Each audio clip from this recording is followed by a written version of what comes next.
Timnas sepak bola Indonesia punya hobi baru, yaitu memecahkan rekor alias membuat sejarah baru.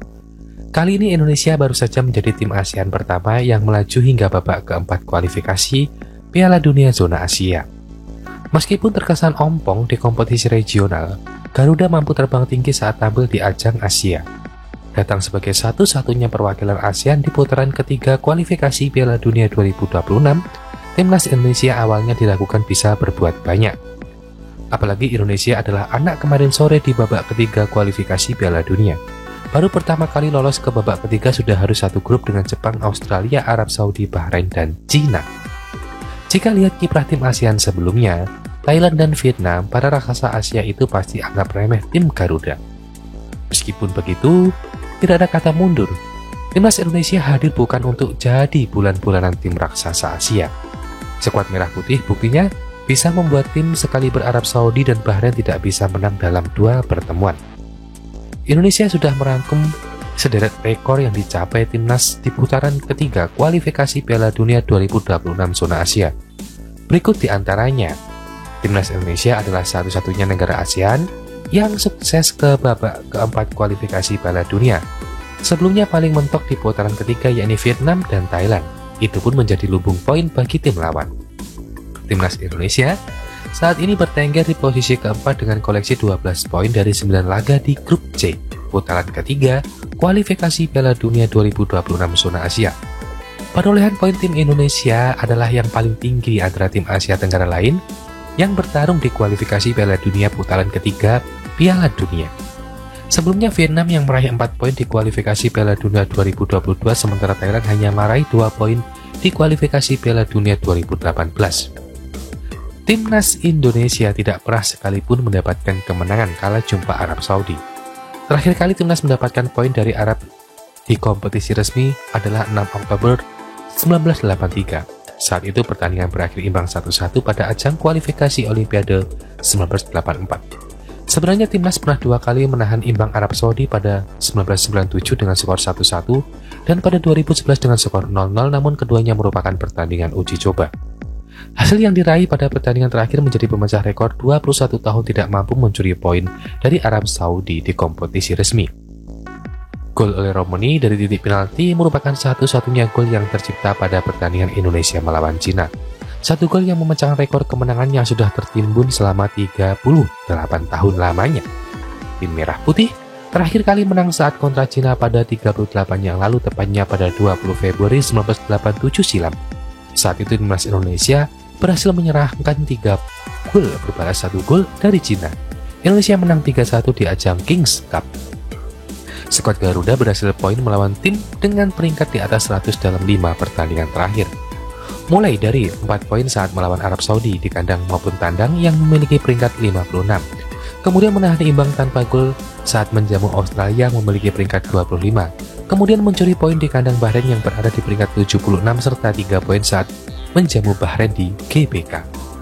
Peringkat tim Garuda akan beranjak dari posisi saat ini setelah menang melawan Cina, yakni menjadi 117 FIFA dengan tambahan 15,05 poin untuk Indonesia. Hasil tersebut mengorek posisi tim asuhan Patrick Kluivert itu ke ranking 117 FIFA atau naik 6 peringkat. Ranking 117 FIFA merupakan yang terbaik sejak 2006 atau 19 tahun lalu. Saat itu Indonesia menduduki posisi 110 ranking FIFA.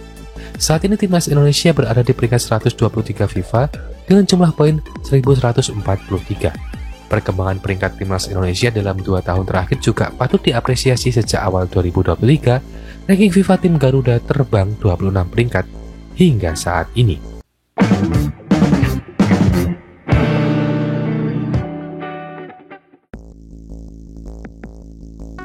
Dunia sepak bola Asia kembali dihebohkan dengan rencana besar timnas Indonesia yang dikabarkan tengah mengincar 2 pemain top Liga Inggris untuk proses naturalisasi. Kabar ini dibongkar oleh media asal Cina yang menyebut nama Ian Matsin dan Pascal Sturridge sebagai calon punggawa baru skuad Garuda.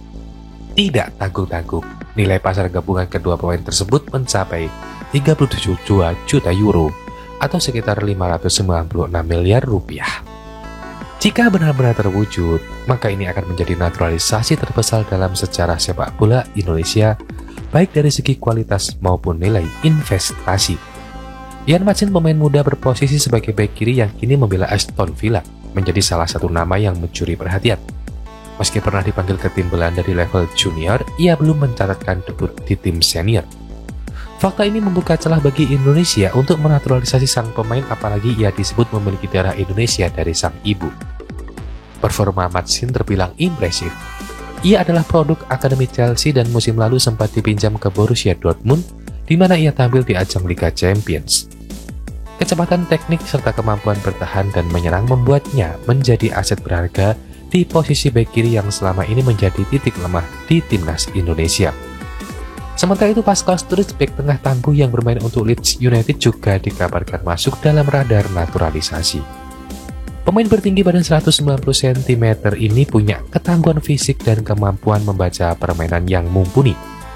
Media Cina menyebut bahwa jika kedua pemain ini resmi menjadi WNI, kekuatan di lini belakang Garuda akan melonjak dengan sangat drastis. Sturridge sendiri juga memiliki darah keturunan Indonesia yang menjadi dasar pertimbangan PSSI dalam proses naturalisasi. Rencana besar ini disebut sebagai bagian dari strategi Patrick Kluivert yang ingin memperkuat lini belakang tim menjelang putaran lanjutan kualifikasi Piala Dunia 2026. Timnas Indonesia saat ini berada di grup C bersama Jepang, Irak, dan Vietnam. Media Cina bahkan menyebut bahwa kehadiran Maatsen dan Sturridge bisa menjadi Indonesia sebagai ancaman serius, kecuali saat menghadapi Jepang yang masih berada di level berbeda. Namun dalam konteks menghadapi tim-tim seperti yang hadir, kehadiran pemain kelas Eropa bisa menjadi pembeda besar. Kabar ini tentu mengundang berbagai reaksi dari publik. Sebagian netizen menyambut antusiasnya rencana ini, melihatnya sebagai langkah berani dan ambisius yang bisa membawa Indonesia naik level ke pentas Asia bahkan dunia. Namun tak sedikit juga yang menyarankan agar PSSI tetap memberi ruang perkembangan kepada pemain-pemain lokal. Menurut mereka, naturalisasi sebaiknya dilakukan secara selektif dan tidak menghambat regenerasi pemain dalam negeri. Jika rencana ini benar-benar terrealisasi, maka timnas Indonesia mengalami peningkatan kualitas signifikan, khusus di lini belakang selama ini yang menjadi titik lemah. Tentu dengan modal pengalaman pemain di Premier League, Maatsen dan Sturridge diyakini mampu memberikan stabilitas serta mentalitas Eropa kepada skuad Garuda. Ini semua tergantung pada proses selanjutan dari PSSI dan kesiapan kedua pemain tersebut untuk menerima tawaran menjadi bagian dari tim merah putih. Satu hal yang pasti, kabar ini telah membuka lembaran baru dalam ambisi Indonesia menembus level tertinggi sepak bola dunia.